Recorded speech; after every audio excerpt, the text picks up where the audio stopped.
اللہ ताला के महबूब करीम सल्लल्लाहु अलैहि वसल्लम से सहाबा और अहले बैत को इतनी तो मोहब्बत हुआ करती थी, इतनी तो मोहब्बत होती थी कि नबी करीम सल्लल्लाहु अलैहि वसल्लम थोड़ा सा भी उनसे रुखे अनवर फेर लेते या नाराजगी का इजहार करते तो सहाबा किराम रज़ियल्लाहु ताला अजमईन की गोया के जिंदगी उजड़ गई। यानी ऐसे मौके आए कि जब हुजूर अलैहिस्सलाम हार करते तो नबी करीम सल्लल्लाहु अलैहि वसल्लम के सहाबा और अहले बैत ज़ारो कतार रोते ताकि क्या है महबूब करीम सल्लल्लाहु अलैहि वसल्लम उनसे क्यों नाराज हो गए। तो इसीलिए एक हदीस मुबारका में है कि हजरत अनस बिन मालिक रज़ियल्लाहु ताला अन्हु से मरवी है कि नबी करीम सल्लल्लाहु अलैहि वसल्लम अपने घोड़े से जमीन की तरफ आ रहे थे, जिससे नबी करीम सल्लल्लाहु अलैहि वसल्लम को क्या उतरते हुए चोट लगी, गिर पड़े। तो नबी करीम सल्लल्लाहु अलैहि वसल्लम ने ना कसम खा ली कि क्या है कि मैं 1 महीने तक अपनी घर वाली के पास नहीं जाऊंगा। इसको अरबी जबान में इला कहते हैं। इला उसको कहते हैं कि कोई कसम खा ले कि मैं 4 या इससे जायद माह अपनी घर वाली के करीब नहीं जाऊंगा।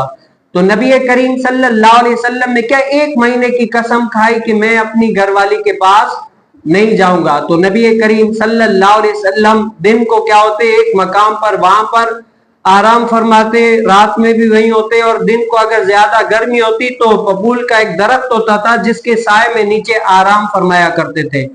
तो सहाबा किराम रज़ियल्लाहु ताला अजमईन आए नबी करीम सल्लल्लाहु अलैहि वसल्लम की जियारत करने के लिए कि हुजूर अलैहिस्सलाम गिर पड़े हैं, उनकी इयादत कर लें।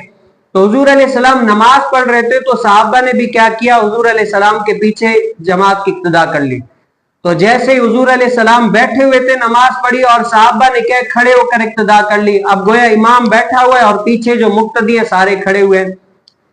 तो नबी करीम सल्लल्लाहु अलैहि वसल्लम को फरमाया कि इमाम इसीलिए बनाया जाता है कि इमाम की इक्तिदा की जाए। अगर इमाम रुकू करे तो रुकू करो, सजदा करे तो सजदा करो। अगर इमाम खड़े होकर नमाज पढ़े तो तुम भी खड़े होकर पढ़ो। इसी तरीके से इक्तिदा लाजमी है।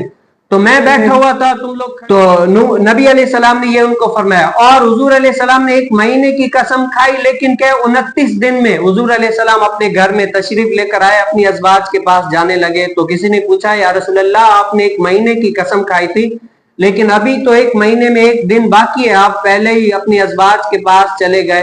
तो गोया साहबा ये पूछना चाह रहे थे कि या रसूलल्लाह ये कसम तोड़ने वाली बात कोई आ गई या नहीं आ गई, या रसूलल्लाह हमें इरशाद फरमाए ये क्या है। तो नबी करीम सल्लल्लाहु अलैहि वसल्लम ने फरमाया कि साहबियों महीना सिर्फ 30 का ही नहीं होता, 31 का ही नहीं होता, 29 का भी होता है, जैसे 38 का भी होता है। तो ये महीना क्या है 29 का है। और इससे ये पता चला कि नबी करीम सल्लल्लाहु अलैहि वसल्लम ने जब कसम खाई ना कि मैं अपनी अज़वाज के पास 1 महीने तक नहीं जाऊंगा, सहाबा मुहद्दिसीन कहते हैं कि अहले बैत जो हुजूर अलैहिस्सलाम की घरवालियां थी ना, वो घरों में ज़ारो कतार रोती। और नबी अलैहिस्सलाम जब नमाज पढ़ा के अपने हुजरे खास में चले जाते ना, और फिर एक दरबान रखा हुआ था कि किसी को आने नहीं देना। जब नबी अलैहिस्सलाम मस्जिद में नमाज पढ़ा के चले जाते तो सहाबा ज़ारो कतार रोते, अहले बैत घर में रो रहे होते, फकत इस वजह से कि हुजूर अलैहिस्सलाम ने हमसे क्या रुखे अनवर फेर लिया है, हुजूर अलैहिस्सलाम नाराज हो गए तो ज़ारो कतार रोने लगे। और हजरत सैयदना उमर बिन खत्ताब को किसी ने बताया कि उमर बिन खत्ताब बड़ा हमला हो गया, गस्सान से भी बड़ा हमला हो गया। कहा कि क्या हुआ, कहा कि हुजूर कायनात सल्लल्लाहु अलैहि वसल्लम अपनी अज़वाज से सहाबा से नाराज हो गए। तो गोया कि सहाबा और अहले बैत के लिए सबसे बड़ी मुश्किलात यही थी कि हुजूर अलैहिस्सलाम उनसे चेहरे अनवर फेर ले। तो हजरत उमर बिन खत्ताब ने फजर की नमाज पढ़ी, जैसे तैसे अंदर गए हुजूर अलैहिस्सलाम से, अल्लाह क्या हुआ। तो हुजूर अलैहिस्सलाम ने उनको इरशाद फरमाया कि मैंने कसम खाई है, इला किया है, इसलिए मैंने हुआ हूं। और यहां तक ये बात आई कि जैसे हुजूर अलैहिस्सलाम नमाज में बैठे थे, सहाबा खड़े हुए थे, तो इस बारे में इमाम शाफी और हमारा ये मजहब है कि अगर इमाम किसी उज़्र की वजह ना तो पढ़ सकता है। लेकिन फिर मुहद्दिसीन फरमाते हैं कि ये हदीस पहले थी, फिर बाद में मनसूख हो गई, अब इस हदीस पर अमल करना जायज नहीं है। और कुछ मुहद्दिसीन अलैहिस्सलाम पीछे बैठे हुए थे, इमाम हजरत सैयदना अबू बकर सिद्दीक रज़ियल्लाहु ताला अन्हु थे, लेकिन कुछ कहते हैं कि नहीं, इमाम नबी करीम सल्लल्लाहु अलैहि वसल्लम थे। और कुछ ये फरमाते हैं कि ये जो नमाज थी नफिल थी या फर्ज थी। कुछ मुहद्दिसीन फरमाते हैं कि ये नमाज फर्ज थी, कुछ कहते हैं कि नफिल थी। لیکن پھر اس میں کہتے ہیں کہ جو نبی کریم صلی اللہ علیہ وسلم بیٹھ کر پڑھ رہے تھے نا وہ فرض تھی، پیچھے صحابہ نے جو اقتدا کی تھی نا وہ نفل کی تھی. اب امام کی پیروی کرنا چاہیے تھی، جو انہوں نے نہیں کی حضور علیہ السلام نے ان کو فرما دیا، اور پیروی کرنا واجب ہے، لازمی ہے، جو انہوں نے نہیں کی. پھر اب اس سے یہ پتا چلا کہ اگر جیسے امام صاحب ہے نا فرض نماز پڑھا رہا ہو، آپ نے کسی وجہ سے زور میں آئے، امام صاحب لیٹ ہو گئے یا کوئی بھی وجہ ایسی ہو گئی، مقتدی نہیں تھے، تو آپ نے فرض نماز پڑھ لی. پھر بعد میں دیکھا کہ امام بھی آ گیا اور بات سارے بھی مقتدی آ گئے، تو سب نے کیا کی؟ جماعت کی. اب آپ نے تو فرض پڑھ لیا، اب آپ کیا کریں؟